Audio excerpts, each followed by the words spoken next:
Welcome to Natu Reads, an audio library of revolutionary texts.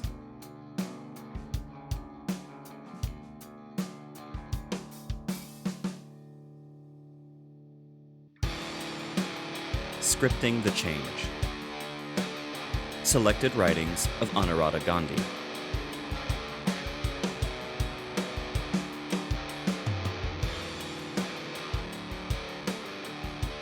Working Class Anger Erupts. Maharashtra witnessed a successful Bandh on 25 April 2001. It was a joint action of the working class against the anti-labor policies of both the center and the state governments. The response was unprecedented. Not only was Mumbai paralyzed, but all major towns and cities of Maharashtra came to a standstill. The anger of the working class against the government's economic policies forced even the fascist Shiv Sena to support the Bandh. It witnessed an unprecedented alliance of groups as diverse as teachers and hawkers and all the political parties except the Congress, the NCP, and the BJP. As one newspaper reported on the day after the Bandh, quote, "The scale and spontaneity of the response showed the extent to which people are unhappy and angry with the center's economic policies," end quote. Rasta Rokos and rail rokos took place in many parts of Mumbai. Only 50% of the local trains were running, and the best bus service ground to a halt. Of the fleet of 3,200 buses, only 10 attempted to ply. These 2 were pelted with stones, and 8 had their tires deflated. Most outstation buses came to a halt, and many flights were cancelled. Demonstrations also took place in many parts of the city and also in other towns. The Maharashtra Bandh. The Bandh itself was the culmination of a series of protest actions that began in September last year, when the Trade Union Joint Action Committee, TUJAC, a loose coalition of trade unions affiliated to the revisionists, some erstwhile socialist parties and others that have been in existence for more than 30 years, held demonstrations against the center's globalization policies. Later, in the month of October 2000, during a militant struggle of the municipal workers to protect their rights to a bonus, an indefinite strike affected the water supply to the city, resulting in a sharp polarization of the middle class and ruling class opinion against the working class. In fact, although the workers called off their strike after the municipal corporation passed a resolution acceding to their demands, the administration, backed by some vocal upper-middle-class citizens' organizations, got a stay on the dispersal of the payment from the High Court, which passed vicious remarks against the working class and their trade unions. Although the issue did not snowball further, the blatant bias of the courts heightened the simmering discontent amongst the workers against the system.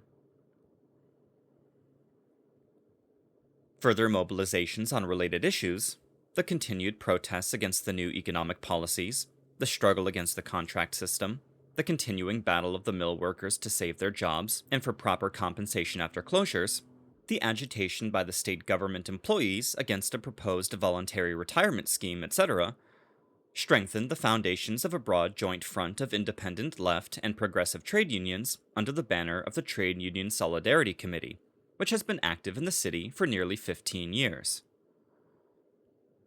It led to the establishment of new fronts like the Thekhadari Badhati Virodi Kamgar Manch, Workers' Platform Against Contract System, and also brought about some rejuvenation in the functioning of the revisionist-led TUJAC. The pressure on the leadership of TUJAC, which was otherwise passive and against any direct mass actions, to announce some sustained agitations was growing. Thus, when, in early January, the state government declared its intentions to change some of the labor laws, notably to amend the law on closures and the Contract Labor Act, a broad platform like the TUJAC became the coordination center for a series of protest actions, and other workers' fronts like the TUSC and the TPVKM also joined hands with them. On 15 February, for the first time since the historic textile strike of nearly 2 decades ago, a massive workers' rally was organized at the Shivaji Park, the largest ground in the city. Subsequently, the TUJAC organized a Chalo Assembly protest on 15 March, at which the call for a bund on 25 April was publicly made. Similar protest actions were being organized in many other cities and towns across the state. Meanwhile, the budget proposals made by Yashwant Sinha further deepened the anger of the workers and even turned large sections of the lower middle classes against the economic policies. The Tehelka expose and the stock market scam successfully smashed whatever little credibility the NDA had left. As the flood of imported goods that entered the markets after the lifting of the second batch of quantitative restrictions, QRs, triggered off some resentment in a wide section of traders and consumers, the overall mood of anger against the ruling class got sharper. In this situation, the ongoing battle of the workers became symbolic of the popular discontent, and was reflected in the spontaneous support to the bond call on 25 April. Although the Shiv Sena was involved and the bourgeois media projected it as being the major factor behind the success of the bund, the truth is that, for once, there was none of the tension and threatened violence that normally accompanies a bund called by the Sena, especially when the issue does not enjoy popular support. The success was, thus, a clear indication of the mood of the vast majority of the population.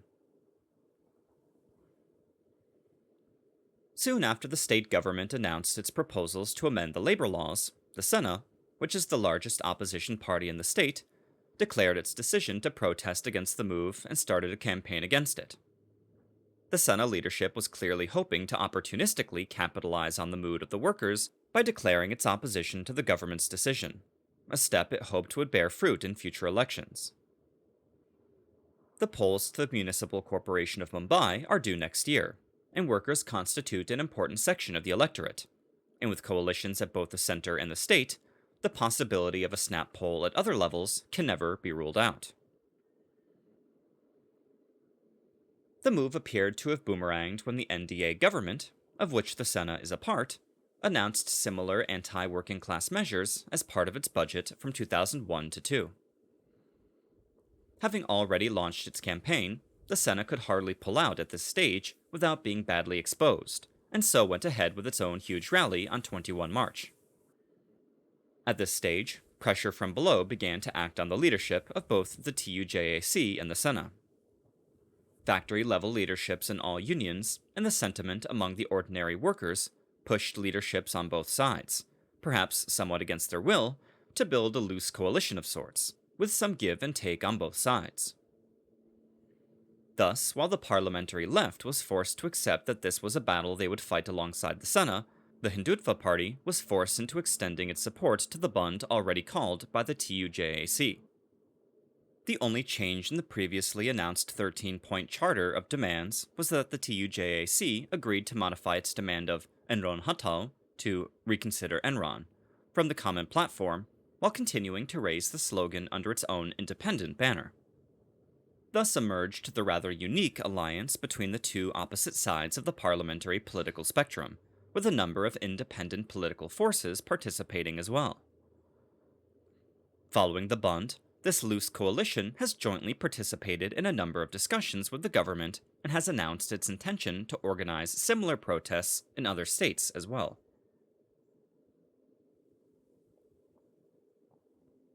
Outburst in Bangalore.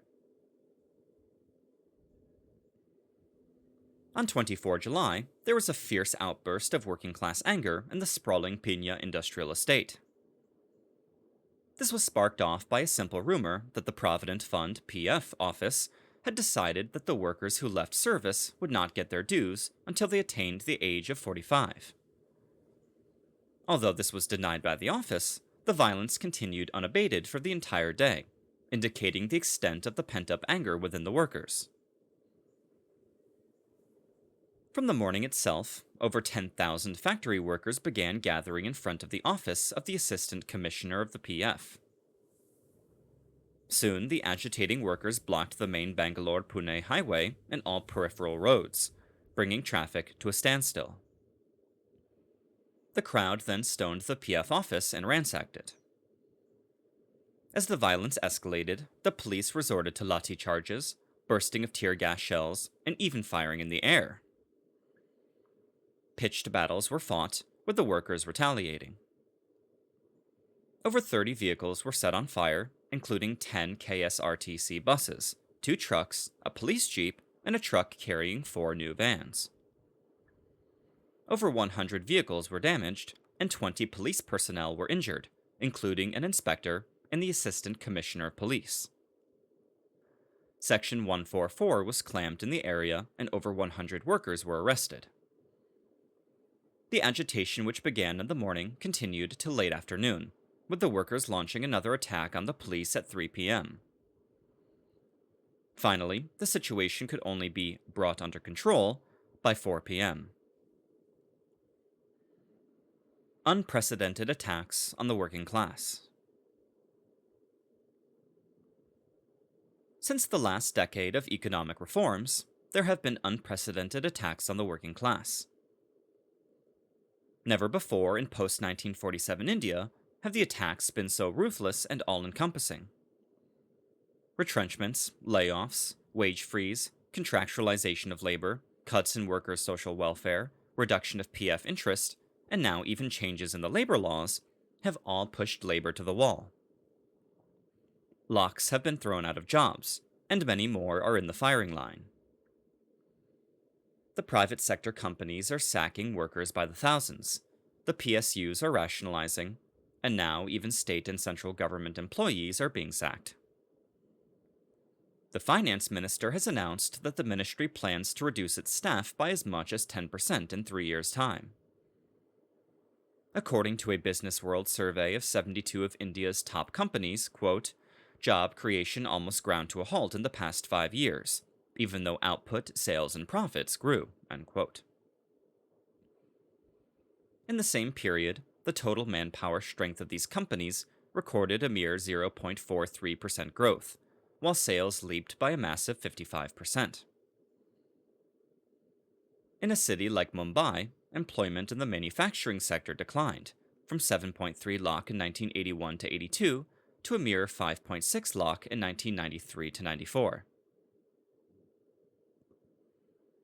In addition, workers' real wages have been consistently falling.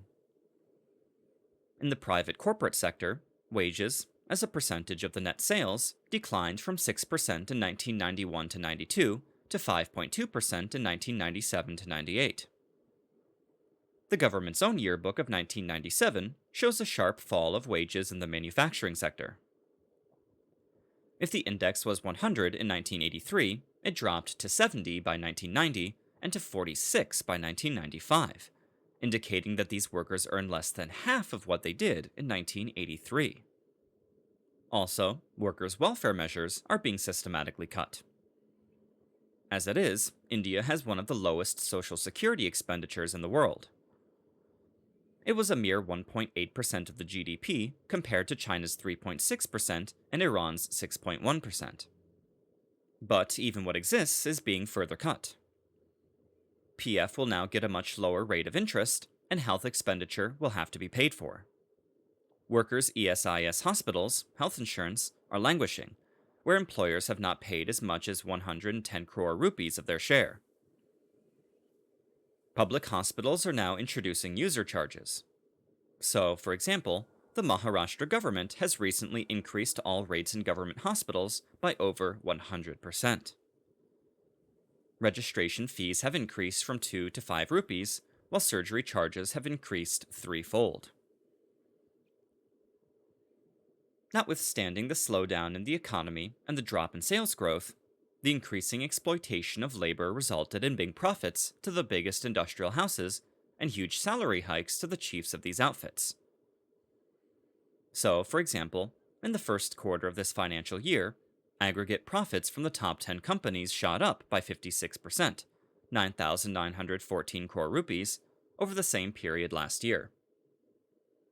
These same companies, while squeezing the workers, saw their chiefs take huge salary hikes. Dhirubhai Ambani of Reliance got his salary hiked 2 years back by 346%, and again last year by 74%, giving him an annual income in the year 2000 to 2001 of 9 crore rupees, i.e. 2.5 lakh rupees per day. The other two Ambanis also took big hikes in salary, taking payments of over 7 crore rupees each that year. Now, after launching such ruthless attacks on the working class, both center and state governments are introducing changes in the labor laws that seek to thoroughly bind the workers hand and foot. As it is, throughout the 1990s, the workers were on the defensive in the face of persistent attacks by the managements. This is indicated by the number of lockouts far exceeding the strikes. The ratio of man-days lost as a result of strikes to man-days lost as a result of lockouts was 74% in 1998. This fell to 25% in 2000. Yet the central government has set up a 13-member task force which has recommended a string of comprehensive changes in the existing labor laws to curb workers' activities even further. One major change is in the Contract Labor Act, which will allow employers the free use of contract labor and remove all existing restrictions.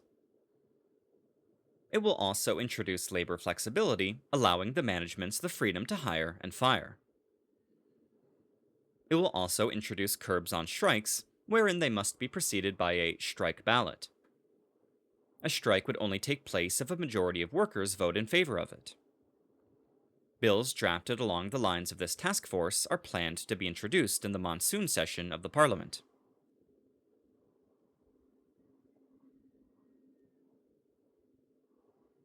Revolutionary struggle, the only answer. In the closed Mafatlal mills of Mumbai, 5 workers have committed suicide and 2 have died of heart attacks. The workers of the closed Katal mills of Mumbai, in their affidavit in the High Court, have appended a list of 59 starvation deaths. In Mumbai, of the 2.5 lakh textile workers, only 50,000 remain in their jobs. Even these are not likely to last. Those who could have returned to their villages to eke out an existence, while the rest live in conditions of semi-starvation, selling vegetables or hawking goods/food in the streets. Such is the plight of a large number of retrenched workers throughout the country. With the revisionist and bourgeois unions collaborating with managements and keeping workers' struggles within government-accepted bounds, their struggles have been continuously betrayed. Legitimate compromises in union struggles, in order to gain strength through each battle, are understandable. Total capitulation is not. Continuous defeats lead to enormous demoralization and frustration amongst the working class and employees. Not only the textile strike, but even the recent militant battles of the government employees, electricity, postal, state government staff, etc., and of the Balco workers/employees, have all resulted in defeats due to faulty leadership.